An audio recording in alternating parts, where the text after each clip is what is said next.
हे प्रणितीताईसारखा असावा हे आपण सर्वांनी लक्षात ठेवलं पाहिजे. जी महिला सामान्य माणसाचं दुःख जाणते, जी महिला या शहराचे प्रश्न जाणते, जी महिला या शहराच्या विद्यार्थ्याचं तरुणाचं विचार जाणते, जी महिला या शहरातल्या चादर कारखानदार असेल, जेकाड चादरदार असेल यांच्या प्रश्नाची जाणीव ठेवते आणि या शहराला विकासाकडे कसं घेऊन जाता येईल याचा विचार करते, त्या महिलेला आपली एक भगिनी म्हणून आपलं पवित्र मत उद्याच्या 7 तारखेला द्या. आपल्याला माहीत असेल 150 रुपये किलो तांदूळ डाळ झाले, 150 किलो. बेकारी मोठ्या प्रमाणात आहे. गेली 20 वर्षे सत्ता असताना सुद्धा एवढं बेकार वागणारे सरकार, एवढा बेकार वागणारा नेता या शहरावर राज्य करतोय. देशमुख साहेब असतील, भाजपचा कुठलाही नेता असेल, त्यांना सांगा तुम्हाला या परिसरात, या भागात मराठा समाज मोठ्या प्रमाणात राहतो, दलित समाज मोठ्या प्रमाणात राहतो, धनगर समाज, ओबीसी समाज मोठ्या प्रमाणात राहतो. एक मराठा, लाख मराठा भोट घेऊन थांबलाय. काल राजीव गांधीने जाहीर केलं 50% मर्यादा.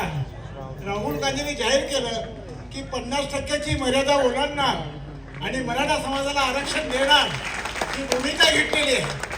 तेव्हा आपल्या प्रश्नाची सोडवणूक करणार जरागे साहेब इथंच आले.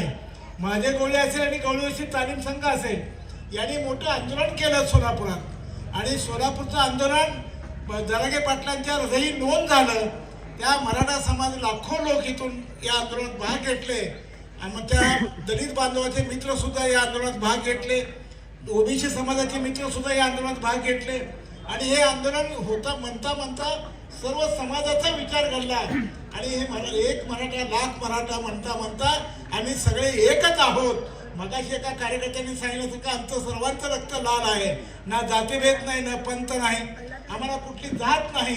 काल एका बालयोगीच्या एका मुख्यमंत्र्यांच्या सभेमध्ये एका तरुण कार्यकर्ता भारतीय जनता पक्षामध्ये नव्याने प्रवेश केला, ज्याच्यावर संस्कार आमचे आहेत आणि तो कार्यकर्ता त्या पक्षात प्रवेश केला आणि आमच्या मुस्लिम बांधवावर टीका केली.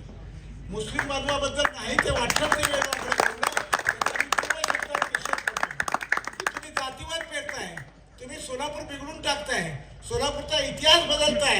हे हुतात्म्याचं शहर आहे, 4 दिवस स्वातंत्र्य अगोदर घेतलेलं शहर आहे. या शहराचा इतिहास, या शहराचं अस्तित्व हे स्वातंत्र्य सैनिकाच्या बलिदानाचं अस्तित्व आहे आणि म्हणून आपण सगळेजण उद्याच्या तारखेला जे स्वातंत्र्य आपण अगोदर मिळवलंय ती लढाई इथं पुन्हा एकदा प्रणितीचा विजय 1 दिवस अगोदर जाहीर होईल. 1 दिवस अगोदर प्रचंड सोलापुरात 1 दिवस जाहीर होईल. प्रणितीताई तुम आगे बढ़ो, हम तुम्हारे साथ है, तुम चलते रहो, हम तुम्हारे साथ आते रहेंगे. या घोषणेनं मी माझं भाषण संपवतो आणि त्या सत्कार मूर्तीला स्टेजवर बोलवतो. 2 मिनिटं सत्कार करून घ्यावा. व्यासपीठावर उपस्थित आदरणीय सभापती साहेब, आदरणीय गणेश वानकरजी, आदरणीय मेकाली गुरुजी खूप दिवसानंतर आपल्या प्रचारात सहभागी झाले. त्यांचं दाताचं ऑपरेशन होतं. आदरणीय नागनाथ पवार साहेब, जगदीश भोसलेजी, विनोद भोसलेजी, पंडित गणेशकरजी, रॉकी बंगालजी, बालाजी जराटेजी, उपस्थित सर्वच, सचिन सर उपस्थित, घेतले दोघांचे नाव. आदरणीय ज्ञानेश्वर सपाटेजी, चंद्रकांत पवारजी, उपस्थित सर्वच मान्यवर आणि उपस्थित दमाणीनगर पावन गणपतीपाशी राहणारे सर्व रहिवासी. या भागात मी खूप कमी येते कारण गणेशदादांचा वॉर्ड आहे, शिवसेना काँग्रेस आधी एकत्रित नव्हती, दुसऱ्या आमदाराचा मतदारसंघ आहे आणि मी नाक खुपसत नाही. पण भाग जरी नवीन असला तरी लोक जुनी आहेत आणि हे मी कधीच विसरू शकणार नाही. कारण का तुम्ही सगळ्यांनी एकेकाळी शिंदे साहेबांना भरघोस मतदान दिलंय, काँग्रेस पक्षाला भरघोस मतदान दिलंय आणि म्हणून त्यांची मुलगी म्हणून, सोलापूरची लेक म्हणून तुमचे मनापासून प्रथमतः आभार मानते की तुम्ही प्रचंड साथ एकेकाळी काँग्रेस पक्षाला दिली. मध्यंतरी काहीतरी गणित बिघडलं. ते का बिघडलं आपल्याला सगळ्यांना माहिती आहे, तुमचा दोष नाहीये. त्या 15 लाखाच्या आमिषामुळे गणित बिघडलं बिघडलं. पण 15 लाख काय कोणाच्या खात्यात जमा झाले नाहीत आणि आज 10 वर्षांनंतर आपल्याला कळलं की ते खोटं होतं. 10 वर्ष लागले कळायला की ते 15 लाखाचं फक्त खोटं होतं. पण 10 वर्षामध्ये, 10 वर्ष म्हणजे किती तुम्ही विचार करा. मी एकच उदाहरण देते. 10वी मध्ये जेव्हा घरातला मुलगा नापास होतो 10वी, तेव्हा घरात दुखावटा असतो. आई अशी बसली असते, वडिलांच्या हातात छडी असते, का अभ्यास केला नाहीस, 1 वर्ष वाया जातो, एवढा दुखावटा असतो. 1च वर्ष वाया जातो आणि ते तरी 10वी तो क्लिअर करू शकतो परत परीक्षा देऊन. पण सोलापूर 10 वर्ष मागे गेलंय. 10 वर्ष. त्या एका 15 लाखाच्या अमिषेमुळे, त्या एका 15 लाखाच्या खोट्यामुळे, आणि 15 लाख थांबले नाही आहेत. 2 कोटी नोकऱ्या विसरू नका. 2 कोटी नोकऱ्या मिळणार होत्या वर्षाला. 2 कोटी म्हणजे 10 वर्षात 20 कोटी. प्रत्येकाच्या घरात 1 मुलाला नोकरी मिळाली असती जर ते वचन सत्य ठरलं असतं तर. ना 15 लाख जमा झाले, ना 2 कोटी मुलांना नोकरी मिळाली, ना पाणी आलं. आज 5-5 दिवसाआड पाणी मिळतं. किती दिवसाआड? 9 दिवसाआड, 6 दिवसाआड पाणी मिळतं सोलापूरला त्या एका अमिषावर. म्हणजे ते एवढं खोटं बोलले. महागाई कमी होणार होती, आठवतं का? आठवतं ना? का विसरला त्यांचं खोटं? 300 रुपयाचं सिलेंडर आज 1200 रुपये झालं. महागाई कमी सोडा, झालेलं काम पण बिघडवलं. 300 रुपयाचं सिलेंडर 1200. हा 300 रुपयाचं त्यावेळेस 500 रुपये झालेलं गणेश दादा, आणि एवढा बोमाबोम झालेला. आज 300चं 1200 झालंय आणि सगळे गप्प. असं का? म्हणून आम्ही आलोय तुम्हाला जाणीव करून द्यायला की ह्या लोकांनी खोटं सांगितलं. तुमच्या निरागस मनाचा वापर केला, तुमचा वापर केला, तुमच्या जीवावर सत्तेत आले, सत्तेची मजा केली, पण तुम्हाला काहीही मिळालं नाही. आज जेव्हा तुम्हाला गरज आहे तेव्हा तुमच्याकडे पाठ फिरवली ह्या भारतीय जनता पक्षाने. पाप केलाय, पाप सोलापूरचं नुकसान केलंय सोलापूरच्या. हे जबाबदार आहेत. आपल्याकडे विमान सेवा चालू नाही भारतीय जनता पक्षामुळे. आपल्याला 8 दिवसाआड पाणी येतं बीजेपीमुळे. आपल्या मुलांना नोकरी नाहीये बीजेपीमुळे. आपल्या रेशन दुकानात धान्य मिळत नाहीये. काँग्रेसच्या काळात धान्य सोडा, दिवाळी दसऱ्याला साखर द्यायचो आणि रॉकेल बंद केलं हे बीजेपी आल्यापासून. मग का नाही राग येत कोणाला? मी माझ्यासाठी मतदान मागत नाहीये, मी सोलापूरसाठी मागते. ही लढाई माझ्या एकटीची नाही, आपल्या सगळ्यांची लढाई आहे. आणि मला सगळेजण म्हणतात वचपा घ्या, मी का म्हणून वचपा घेऊ? निवडणुका किरकोळ आहेत. मी आत्ता लिहून सांगते मी जाहीरपणे, निवडणुका किरकोळ आहेत, मतदान किरकोळ आहे. पण ज्या पद्धतीत नुकसान झालाय, वचपा जर काढायचा असेल तर तुम्हाला त्यांनी जो नुकसान केलाय, तुम्हाला जो त्रास दिलाय, त्याचा वचपा घ्यायची गरज. किती नुकसान झालंय लोकांचा, किती त्रास तुम्ही सहन करणार आहात, अजून किती अपमान तुम्ही सहन करणार आहात. अजूनही तुमचा अपमान होतो. कसा होतो? ते म्हणतात उमेदवाराकडे बघूच नका, पंतप्रधानांकडे बघून मतदान द्या. अरे च्या, मागच्या 2 वेळेस तेच केलं म्हणून फसलो ना, मग परत कसं ते करणार? आणि मला पंतप्रधानांनी पण कसले दिवे लावले, तो काय दिवे लावले पंतप्रधानांनी? त्यांनी तर सुरुवात केली खोटं सांगण्याची. खोटं बोलतात, रेटून बोलतात, वरपासून खालपर्यंत बोलतात. ती त्यांची परंपरा आहे. त्यांचे ते सुसंस्कृत नाही आहेत लोक. तुम्ही बघा ज्या पद्धतीत लोकांचं मत त्यांच्या बाजूने राहिलं नाहीये. मी तुम्हाला सांगते, मी 600 गावं फिरून आले. 1.5 महिन्यात मी 600 गावं करून आली. मी गावोगावी गेले, वस्तींवर. जेव्हा मराठा आंदोलन चाललेलं आरक्षणासाठी, तेव्हा पण मी गावात गेली. विनोदजी तुम्हाला माहिती आहे. पण शेतकऱ्यांचा रोष आहे मनात, आंदोलकांच्या मनात रोष आहे की काही पण करून भाजपला पाडायचं म्हणजे पाडायचं ह्या बाजूला. आणि मला अभिमान आहे की ज्यांनी बोर्ड लिहिला. कारण का मनोज जरांगे पाटील साहेबांचं मी नेहमी अभिनंदन करते की त्यांनी उमेदवार दिला नाही. का नाही दिला हे तुम्हाला कळायला पाहिजे. कारण का फायदा कोणाचा झाला असता? त्यांनी काय म्हणाले अंतरावली सराटीमध्ये की तुम्ही सगळे आणा, एका कागदावर लिहून आणा, गावोगावी जा.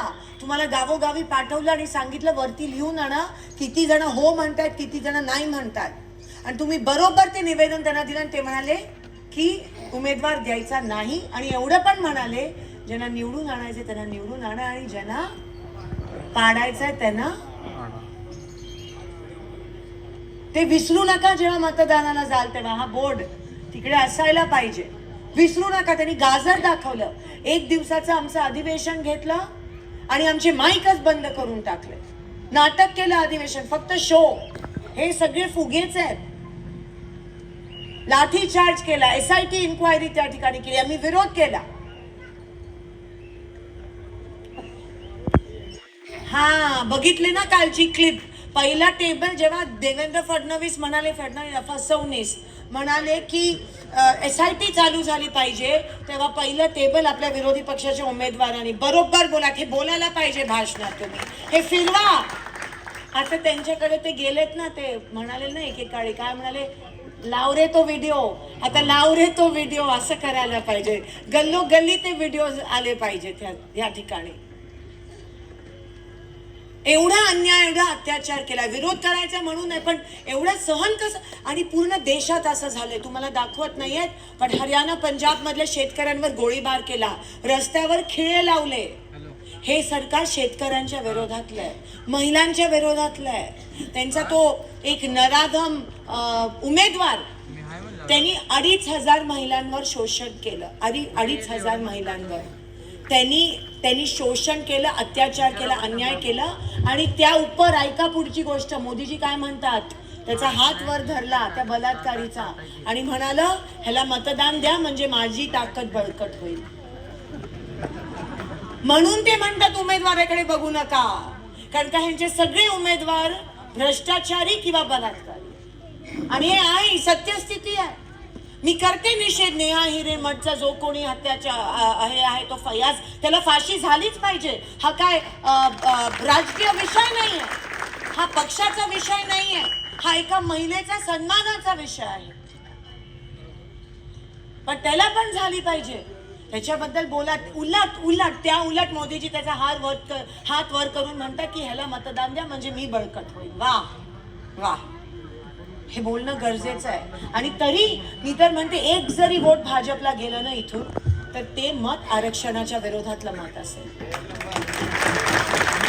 एक जरी वोट भाजपला गेलं तर ते माझ्या माय माऊलीच्या सन्मानाच्या विरोधातलं मतदान असेल. एक जरी वोट भाजपला गेलं तर ते बेरोजगारीच्या विरोधातलं मत असेल.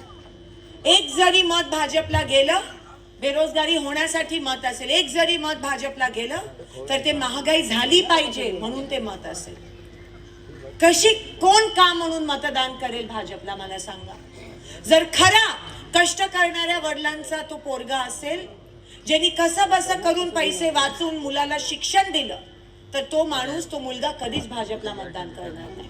जर तो खरा माझ्या माय माऊलीचा मुलगा असेल, ज्या माय माऊलीवर अंतरावली सराटीवर लाठी चार्ज झाली आणि जी वन फिरते रेशन दुकानामध्ये इथपासून तिथपर्यंत कशी बशी तरी 2 वेळची भाकरी आणि भाजी तिला देते, तो मुलगा कधीच बीजेपीला मतदान करणार नाही. जर खरंच तो मुलगा असेल ज्याच्या आईला वण पाण्यासाठी रोज फिरावं लागतं, 7 दिवसातून एकदा पाणी येतं, ती बचत करते, तर तो कधीच बीजेपीला मतदान करणार नाही. आणि म्हणून मी हात जोडून विनंती करते, जसं मी म्हणाली, ही लढाई माझ्या हे कमी करा. ही लढाई माझ्या एकटीची लढाई नाही आहे, ही आपल्या सगळ्यांची लढाई आहे. जर तुमची सेवा करण्याची मला संधी मिळाली, मी वाट पाहत होती की शहर उत्तरमध्ये येऊन मी कधी तुमची सेवा करू. जर मला तुमची सेवा करण्याची संधी मिळाली तर पहिला आवाज जो लोकसभेत जाईल तो आरक्षणाचा असेल. पहिला आवाज जो लोकसभेत जाईल तो माझ्या सोलापूरचा असेल. इकडे उद्योग झाले पाहिजे, इथे पाणी आलं पाहिजे, इथे रोजगार झाले पाहिजेत, आमचे रस्ते झाले पाहिजेत. ते स्मार्ट सिटीचं पण मोठं खोटच होतं. ते स्मार्ट सिटी नाही, ती वाट सिटी होती, वाटच लावली. ती स्मार्ट सिटी सोलापूरच्या फक्त 3% भागात झाली. इथे आतमध्ये स्मार्ट सिटी योजना आलीच नाही. जिकडे झोपडपट्ट्या तिकडे आली नाही. अरे त्या स्मार्ट सिटीवर जेवढे पैसे खर्च केले असते ना, तेवढेच पैसे जर त्या पाईपलाईनवर खर्च केले असते, आज आपल्याला 24 तास पाणी मिळालं असतं. किती किती किती गेले त्या स्मार्ट सिटीमध्ये पैसे? 2,000 कोटी. 2,000 कोटी. आणि दुहेरी पाईपलाईन, सिंपल गणित आहे, आणि त्यांनी ते केलं नाही. त्यांना फक्त त्यांचे खिशे भरायचे होते. ह्यांचे सगळे आमदार खासदार अर्धे सगळे ठेकेदार आहेत. बट तुम्हाला माझ्यापासून काही विषय नाही आहे, कारण का मी राजकारणात ना सत्तेसाठी आली ना टक्केवारीसाठी आली. म्हणून माझ्याकडून तुम्हाला काही त्रास होणार नाही तुमच्या इकडच्या लोकांचा. तेच इकडे रमाईपासून वंचित आहेत, रमाई आवास योजनेपासून, कारण का खासगी झोपडपट्ट्या आहेत. पण काही ठिकाणी खासगी झोपडपट्ट्यांवर दिलाय, त्यांना जिथे द्यायचे तिथे देतात, जिथे अडवणूक करायची का, कारण का गणेश दादांचा वड आहे म्हणून ते मुद्दामून अडवणूक करतात. आरक्षण रद्द करण्याचं कट कारस्थान, कारण का संविधान बदलण्याचं भाष्य हे भाजपची लोक करत आहेत. हे 400 पार कशासाठी पाहिजे ना, माहिती आहे ना तुम्हाला, संविधान बदलण्यासाठी. संविधान बदललं तर उद्या आरक्षण टिकणार नाही, कोणाचंच आरक्षण टिकणार नाही. आणि खासगीकरण केलं म्हणून तरी पण आरक्षण नाही टिकणार, कारण का खासगीकरण केल्यावर बिंदू नामावली तपासली जात नाही. म्हणून यांचं कट करायचं. मोदीजी ऑन रेकॉर्ड म्हणाले आम्हाला आरक्षण कट करायचंय. आणि तिकडे ज्यांचा अभिमान आहे, आमचे नेते आदरणीय राहुलजी गांधी काल म्हणाले की 50% आरक्षण धनगर आणि मराठ्यांना त्या ठिकाणी मिळाले. मर्यादा वाढवणारा. म्हणून मी तुम्हाला विनंती करते, मी तुमचा अधिक वेळ घेत नाही, पण येणारा 7 तारीख ही अतिशय महत्वाचं आहे. हे मतदान तुमच्या आयुष्यातलं सर्वात महत्वाचं मतदान असणार आहे. कारण काही संविधान वाचवण्यासाठी, महागाई कमी करण्यासाठी, पाणी मिळण्यासाठी, सोलापूरसाठी आणि आरक्षण मिळण्यासाठी हे मतदान असणार आहे. म्हणून पूर्णपणे दमाणी नगर वन साइड झालं पाहिजे. लक्षात घ्या, एक पण मत भाजपला गेलं तर ते विरोधातलं मतदान असणार आहे आपल्या माय माऊलीच्या आणि आरक्षणाचा. म्हणून येणाऱ्या 7 तारखेला आपण तुमच्या या लेकीला, या बहिणीला हाताला मतदान कराल अशी आशा बाळगते. 1 नंबरवर आपलं नाव आहे, चिन्ह आहे, फोटो असणार आहे. आशीर्वाद स्वरूपात तुम्ही मला मतदान करा. एक वेळेस ही लढाई माझ्यासोबत लढा. पुढची सगळी लढाई मी समर्थपणे एकटी तुमच्यासाठी लढायला तयार आहे. एवढंच या ठिकाणी सांगते. आज राष्ट्रवादी काँग्रेस शरद पवार साहेब गट, शिवसेना उद्धव बाळासाहेब ठाकरे गट आणि काँग्रेस, आम्ही सगळे एकत्रित तुमच्यासाठी आलोय.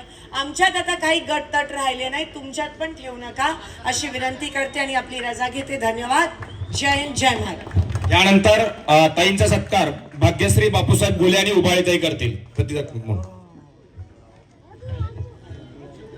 यानंतर दुम्मा वस्ती ही तरुण कार्यकर्ते ताईंचा, शेटे वस्ती आणि दुम्मा वस्ती ताईंचा सत्कार करतील.